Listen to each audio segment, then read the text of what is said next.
Yo, this is Anthony coming to you live from the Passo Garage. What's up? Hey guys, come on. We just all seen the same exact freaking game, right? We all just witnessed the same exact thing. Now, last week we witnessed the same exact thing, right, against the Panthers. And I didn't come out and speak too loudly about the Panthers game. I have to come out and commend, number one, the Seahawks for playing a good game, okay? Because they're in our division, so I have to address it. Last week I was still assessing. I don't really owe no Panthers fans anything, so I wanted to come correct with the Seahawks game. Very good game, Seahawks. Now, I got to address some other shit, okay? We all seen the game against the Seahawks this week, right? We all seen the game against the Panthers last week, right? We all seen the game against the Rams the first week, right? So what does all three games have in common? What do all three games have in common?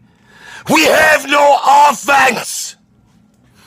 We have this offensive coach, this head coach that's going to be some offensive guru that comes out and runs fast-paced, high-powered offenses and puts tons of points up on the board.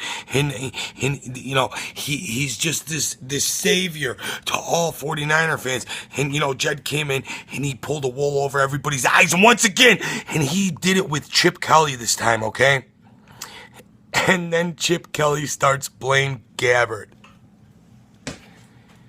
Now, I have to ask, is this really Chip Kelly that wants to start playing Gabbert? Because we all know the guy's an idiot, okay? We've seen what he did in Philly. And all the rah-rah, Siskumba fans, okay, all you guys out there, they want to say, oh, Chip Kelly's our savior, this and that, Chip Kelly, playing Gabbert, this and that. Okay, let's take a step back and let's look at football 101, okay? Chip Kelly's a moron! Look at what Philadelphia is doing this year so far, okay? I mean, compared to what they did. I mean, you do apples to oranges, coconuts to lima beans. I don't care what you compare shit to. But the bottom line is if you're being unbiased and you're looking at this in an unbiased way, Chip Kelly's a moron. Now, let's ask ourselves, Chip Kelly likes a mobile quarterback. Does he want Colin Kaepernick in? Probably. So what's holding him back from starting Colin Kaepernick over Blaine Never Has Been Gabbert? Huh? And all you rah-rah fans that want to look and find positivity, that's great. You know what? I want my team to win just as much as you do, but there's a thing called reality. And the reality is Blaine Gabbert never has, never will, and can't. Okay? That's just the bottom line. He never has, he never will, and he can't. So why hasn't Chip pulled the plug yet? Well, it seems to me that the only player on the field that's playing right now that had anything to do with Jim Harbaugh is Reed, okay? Eric Reed, okay? All the other players are gone, not on the team no more, traded, cut, whatever. Except Eric Reed and Colin Kaepernick, who still happens to be on the team, but can't get on the field. So like I've been preaching from day one, and you know what? Like I said, his on-field, he's not on the field, but his on-game day antics, whatever, with him doing what he's doing with the national anthem, I'm not God, okay? I'm not the United States of America. I am not a guy that could take away another guy's First Amendment rights, okay? When I want the same liberties as he's expressing. Now, if it was me, I'd do it in a different fashion. But the bottom line is he's an American citizen, and he has the right to freedom of speech in any which way he chooses to do it. Do I think it's the right angle he's pulling? No, I'm big with military, my family. I have a huge military background. No, I think it's absolutely not right. I don't think it's tasteful. I think there is a cause. I think there is something to be addressed in what he's trying to do. But the angle he's handling it in is not right. So with that being said, I don't give a shit what anybody says with their freedom of speech and how they exercise that right. Okay? That's what you get for being an American citizen. You get the freedom of speech, the right to express yourself in a way you want to. So now let's look at talent. The bottom line is Kaepernick is so much more talented than Gabbert. He's been to an NFC Conference Championship game. He's been to a Super Bowl. He's put the team on his back when the defense appeared not to be existent, and he's rallied and came back, and I will name every single freaking game if you people want me to, and especially 49er fans. If you ask me to do that, then you're not a real 49er fan, because you should know, okay? You should know.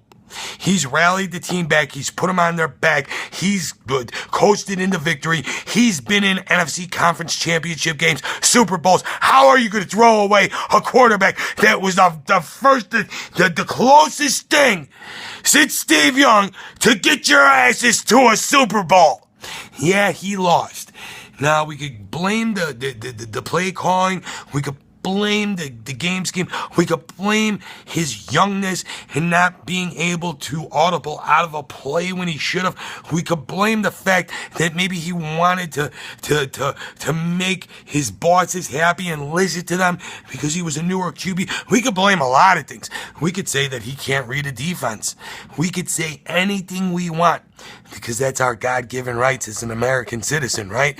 That's our freedom of speech. But let's talk about facts. The fact is, he is the closest thing that you Niner fans have gotten to winning another ring since 1995. I know, I've lived it, I sweated it, I bled it, I've gone through shit, I've heard crap from all the fans out here in Chicago. They thought I was an idiot for liking the 49ers. I bled it, I fought it, I've stood by it.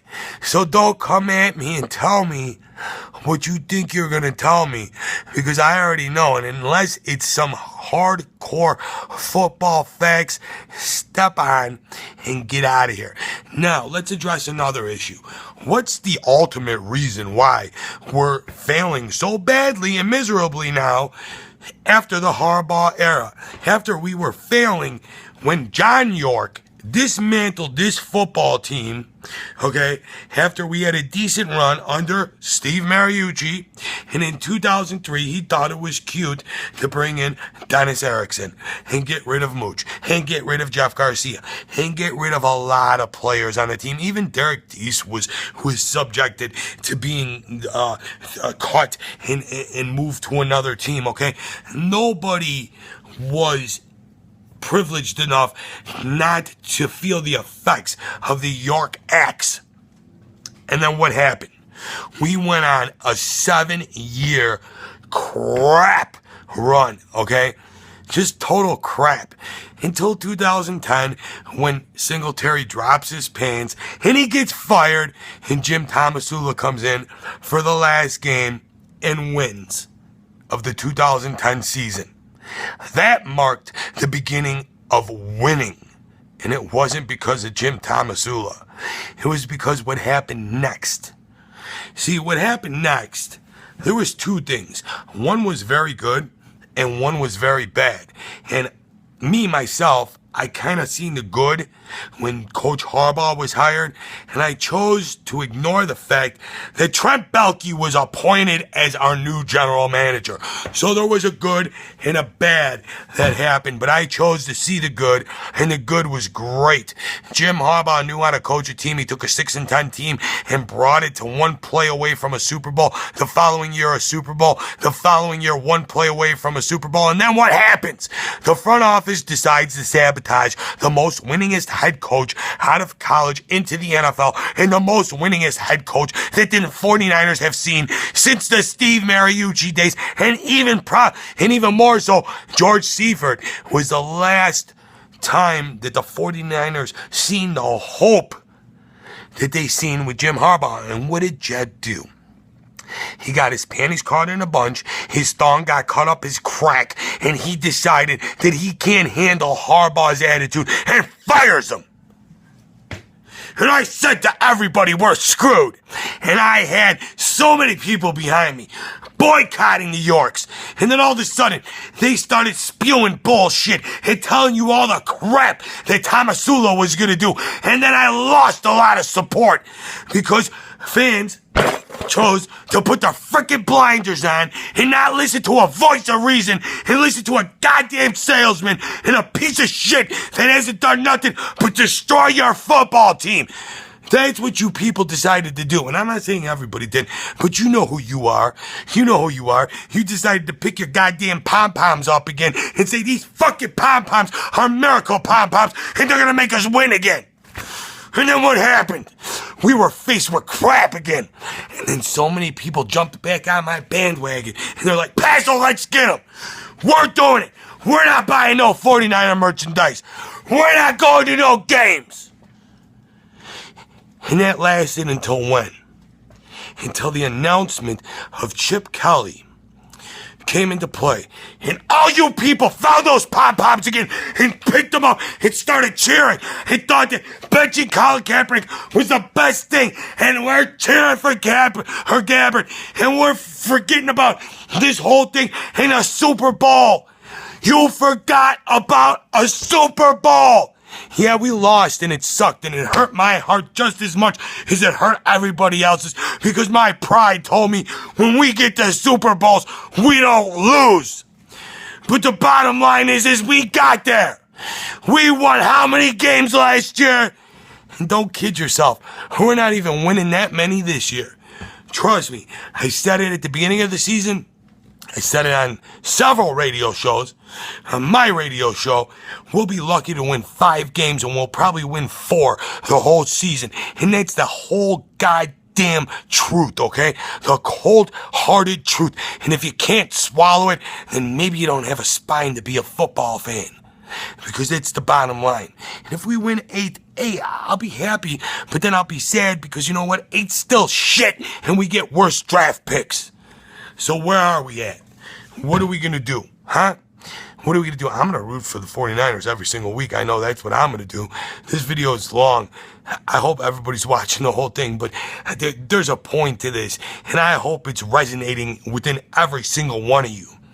What are we going to do? Are we going to be nice, quiet American citizens and yell at the TV and bitch and scream about a situation that can be fixed, but we're not willing to do what it takes to fix it? And what am I telling you to do? I'm telling you to do nothing, okay? Nothing.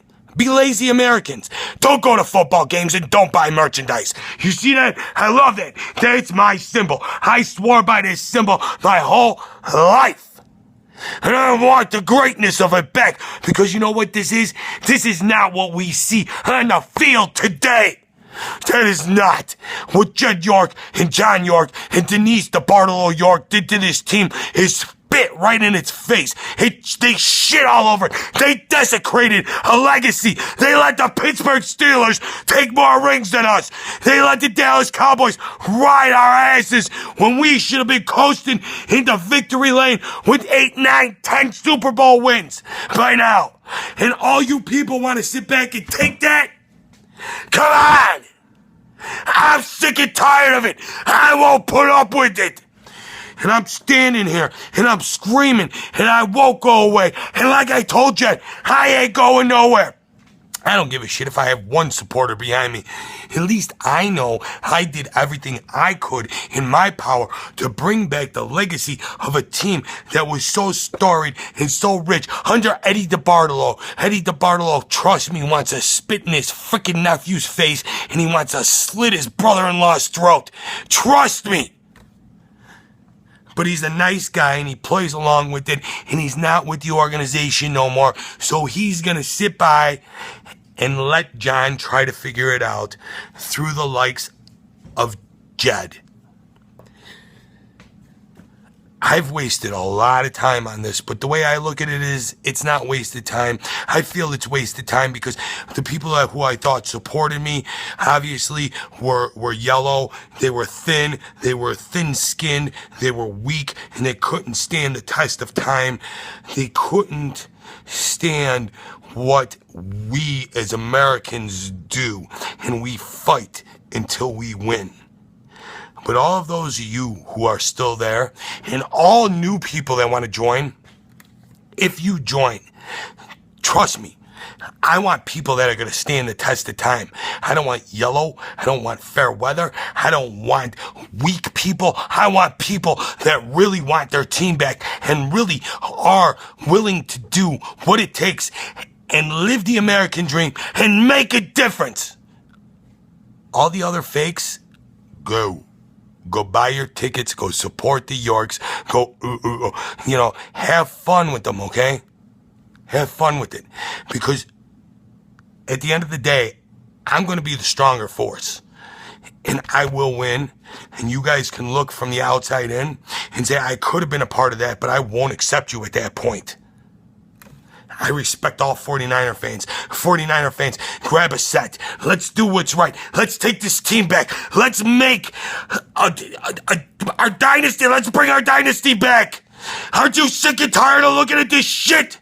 Until Jed York steps back and relinquishes control of the 49ers football operations, we will be nothing. I know he's probably not going nowhere. The little snot-nosed weasel. He will be with the organization. But Jed, pick up your pen, lick it, sign your checks, okay? And do what you know how to do best. And stay away from football. And until that day comes, I will be here up your ass. Passo out!